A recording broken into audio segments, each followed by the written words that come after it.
En manchette cette semaine, le festival Artefact déménage à Vaudreuil-Dorion. Saint-Zotique présente des projets d'envergure à ses citoyens. Dans la chronique Écolo, on parle de transport en commun.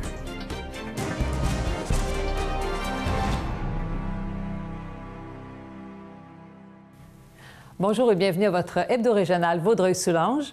Bonjour Philippe-Olivier, ça va bien? Ça va très bien, Linda, et toi? Oui, très bien. Oui. Donc, on va enchaîner immédiatement avec les actualités. Donc, le festival Artefact qui déménage à Vaudreuil-Dorion. Effectivement, pour sa 7e édition, afin de maximiser son financement et son taux de participation, le festival Artefact quitte Salaberry de Valleyfield et se déplace à Vaudreuil-Dorion.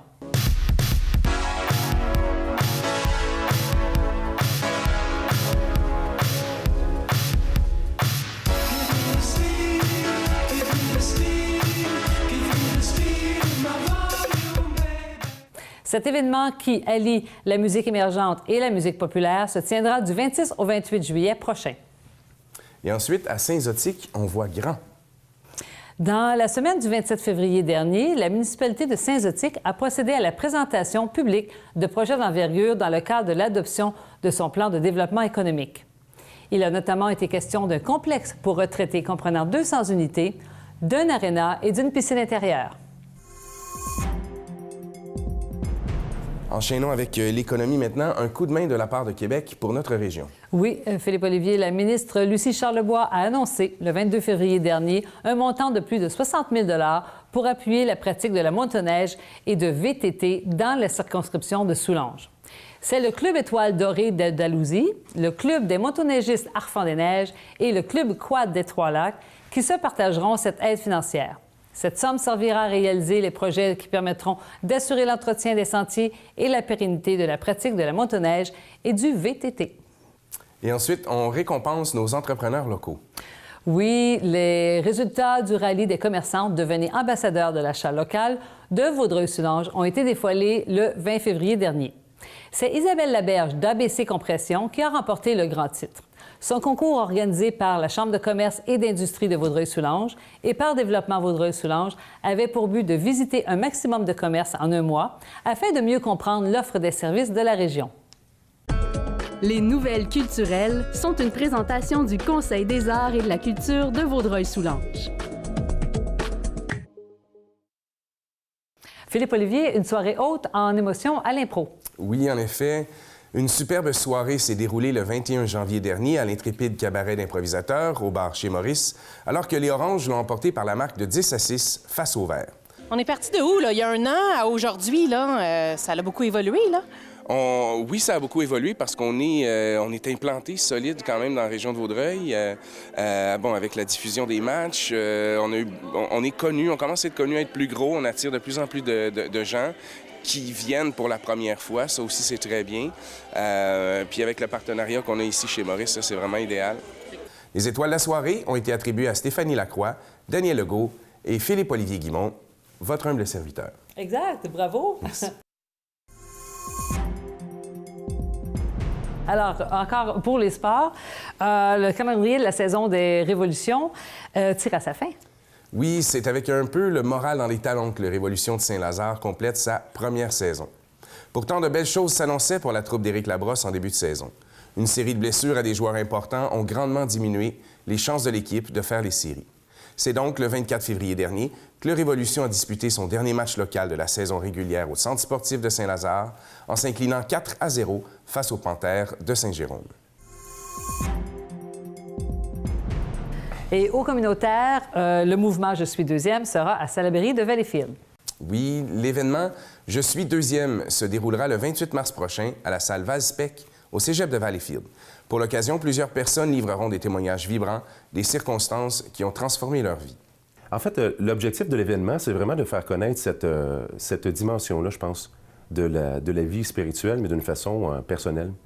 Souvent, on a attribué à la religion... en fait, je dis souvent de cette manière-là, on veut faire découvrir Jésus d'une façon différente. On l'a attribué à quelque chose d'institutionnel, à quelque chose de religieux, quelque chose de gros, puis d'un petit peu, des fois, désincarné.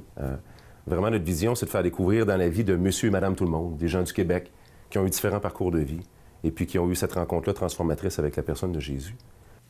Plusieurs organismes de Vaudreuil-Dorion ont reçu des subventions. Une excellente nouvelle. Le 22 février dernier, au Centre Multisport, avait lieu la soirée de remise des subventions à plus de 40 organismes et fondations qui contribuent au bien-être des citoyens de Vaudreuil. Le conseil municipal a remis plus de 500 000 $ à des organismes sportifs, culturels et communautaires.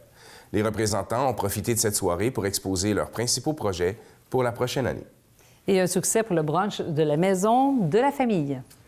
Oui, en terminant, le 11 février dernier, la Maison de la Famille de Vaudreuil-Soulanges a tenu la 3e édition de son brunch en famille au restaurant Olivia à Vaudreuil-Dorion.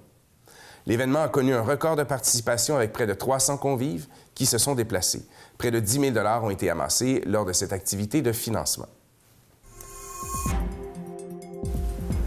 Dans la chronique écolo cette semaine, Léa, tu nous parles de transport dans la région de Vaudreuil. Oui, mais en fait, je voulais parler d'un sujet qui me tient vraiment à cœur, donc le transport en commun. Puis, en fait, comme plusieurs d'entre vous à la maison, ma réalité, c'est que j'habite dans Vaudreuil-Soulanges, mais que tous les jours, je dois me rendre au centre-ville de Montréal. Dans mon cas, pour étudier, pour d'autres, c'est pour aller travailler. Puis, c'est toujours le grand débat. Donc, est-ce que je prends ma voiture? Est-ce que je prends le transport? Est-ce que je vais passer 1h30 dans le trafic? Ou au contraire, est-ce que je cours pour attraper le dernier train? Surtout, qu'est-ce qu'on fait avec ceux et celles qui habitent dans des zones moins desservies dans la région? Donc, c'est vraiment un enjeu très, très important ici dans Vaudreuil-Soulanges. Puis, je voulais commencer avec quelques chiffres. Donc, en fait, je voulais comparer le coût pour la société des divers moyens de transport. Donc ça, c'est ce que ça coûte au gouvernement, puis à chaque Québécois et Québécoise à travers les taxes et les impôts. Donc, par exemple, pour 1 $ dépensé dans la marche, la société va en payer 1 sou. Donc, évidemment, la marche, c'est presque gratuit. La société, ça, c'est nous. Oui, c'est nous, la société. Puis en fait, quand on dit le coût de la société, on veut dire l'argent qui est investi, par exemple, pour faire les trottoirs, les routes, l'entretien. Donc, c'est vraiment le coût de la société. Le vélo. Donc, 1 $ de vélo, 1 $ que moi, je paie en vélo, ça va revenir à la société. La société va payer 8 sous. Ensuite... Ah, il y a quand même une bonne différence. C'est 7 sous là, de différence. C'est quoi? C'est l'entretien des routes ou les... Ça pourrait être les pistes cyclables à ce moment-là qu'on développe, qu'on déneige, qu'on entretient. Déneige, OK. Ensuite, il y a l'autobus. Donc, si moi, je paie 1 $ en autobus, bien, la société, elle va payer 1,50 $. Donc là, évidemment, il y a une augmentation par rapport au vélo, mais on comprend que ça demande un peu plus d'infrastructures, il faut payer des chauffeurs, tout ça. Et finalement, pour la voiture, donc, si utiliser la voiture vous coûte 1 $, la société, elle, va en payer 9,20 $. Donc là, on voit vraiment une très grande augmentation. C'est toi et moi, ça qu'on paye ça. Puis on voit rapidement que la voiture, du point de vue économique, c'est pas la grande gagnante. Puis aussi, là-dessus, évidemment, on n'a pas compté, le coût personnel de la voiture, donc l'achat, l'entretien, l'essence, etc. Bon. Je comprends que la voiture, c'est aussi le grand symbole de l'autonomie. Moi-même, j'ai une voiture, je l'utilise régulièrement. Mais bon, on le sait, l'automobile, c'est polluant, c'est pas très économique, c'est même problématique au niveau de la santé publique. Donc, il y a vraiment le besoin de trouver des alternatives. Et je voulais discuter aujourd'hui des options de transport dans la région pour ceux et celles qui ne possèdent pas de voiture, mais aussi ceux et celles qui, comme moi, voudraient réduire leur empreinte écologique. Pour commencer, on peut y aller avec la base. Donc, il y a évidemment le train. Donc, il y a la ligne Vaudreuil-Hudson qui se rend jusqu'à Montréal. Il y a l'autobus. Donc, il y a le service de la CIT La Presqu'île qui fait plusieurs villes. Hudson, Île-Perrot, Rigaud, Saint-Lazare, Vaudreuil, tout ça. Il y a même des navettes qui se rendent au métro Côte-Vertu. Puis, il y en a aussi qui se rendent au Cégep Girard-Godin, puis une autre à John Abbott. Donc, c'est vraiment une bonne option. Il y a aussi le CIT Sud-Ouest, donc ça, c'est plus Valleyfield, mais qui se rend quand même ici à Vaudreuil, Coteau-du-Lac, les Coteaux et Saint-Zotique. Donc, c'est une option pour ceux et celles qui se rendent plus dans ce coin-là. Ensuite, le train et l'autobus, c'est pas tout. Quand on parle de transport en commun, on parle pas juste du métro, autobus, train. Le covoiturage, par exemple, pourrait être considéré comme une forme de transport en commun. Donc, en fait, ce qui est le fun avec le covoiturage, c'est que on réduit le nombre de voitures sur les routes. Donc, au lieu d'avoir 4 voitures avec 4 personnes, une personne dans chaque voiture, mais là, on a une voiture avec 4 personnes à l'intérieur. Donc, et il n'y a pas la voie aussi. Il y a la voie si réservée. Plus que deux, oui, là, tu peux prendre celle de gauche puis suivre l'autobus. C'est la même ligne que l'autobus, hein? Oui, donc les voies réservées souvent pour le covoiturage, donc le trafic. Hein, ça passe plus rapidement. Puis en plus, ça vous permet d'avoir de la compagnie sur la route. Il existe un réseau de covoiturage. Dans le fond, c'est un site web où vous pouvez vous inscrire, donner votre trajet, trouver quelqu'un qui en fait un similaire. C'est le www.covoiturage.ca. Ensuite, il y a l'autopartage. Donc ça, c'est les services comme Communauto ou Car2Go, où on va prendre possession d'une voiture disponible, l'utiliser comme bon nous semble, puis la rapporter à un endroit, puis quelqu'un d'autre après va pouvoir l'utiliser. Dans Vaudreuil-Soulanges, c'est pas vraiment un service qui existe vraiment, mais bon, je lance l'idée, c'est peut-être quelque chose qui pourrait être... Je suis certaine qu'il y aurait une demande à ce niveau-là, donc c'est peut-être quelque chose à envisager. Ensuite, il y a le taxi. Encore là, bon, c'est sûr que le taxi, comme on connaît, mais il existe aussi des systèmes de taxi collectifs qui pourraient être intéressants. Donc, c'est une autre piste à envisager. Le vélo. Donc, évidemment, le vélo, c'est une forme de transport qui est un peu 2 pour 1 parce que, premièrement, c'est économique. Puis, en plus, ça vous fait faire d'exercice. Donc, c'est vraiment quelque chose de très fun, le vélo. En plus, l'été passé, à Vaudreuil, il y a l'initiative du Zèbre Rouge et de plusieurs autres partenaires qui a été lancée, donc Vélocité. Puis ça, en fait, c'est vraiment un service qui ressemble un peu à celui du Bixi à Montréal. Donc, il y a des points où on peut faire acquérir un vélo, l'utiliser pendant 24 heures, puis après ça, le rapporter. Ce qui est le fun, c'est que c'est gratuit. Ça demande un dépôt de 20 $, mais on le redonne, évidemment, si le vélo est revenu en bon état. C'est des vélos de bonne qualité, j'en ai déjà vu. Oui, c'est des très bons vélos de bonne qualité. Il y a même un panier à l'avant si on veut faire des Et c'est pas aussi un organisme qui recycle les vélos qu'on ne veut plus, qu'on n'utilise plus, là. Alors on peut les laisser là, ils les recyclent et ils servent à ce service-là? Dans le fond, le Zèbre Rouge, eux, ils peuvent faire l'acquisition de vos vélos usagés que vous n'utilisez plus. Eux, ils vont soit les reconditionner. Les reconditionner, les vendre après. Donc c'est vraiment... Ils se lèvent des fonds avec ça? Oui. Ah oui. Ensuite, en fait, pour le reste, ça commence à devenir ma phrase préférée, mais soyez créatifs. Il y a mille et une façons de réduire son empreinte avec les transports. Une des façons qu'on appelle souvent le cocktail transport, en fait, c'est de mélanger les différents moyens. Donc, vous pouvez faire une petite partie en auto, une autre partie en train, une autre partie en autobus. Donc, ça permet au final de vraiment rendre les transports plus efficaces. Et surtout, ça permet de réduire la culture de l'auto-solo, qui est en fait le plus grand problème. Donc, le fait que chaque personne a une voiture, fait qu'il est seul dans sa voiture, ça, c'est problématique, là. Donc, c'est tout pour les transports en commun.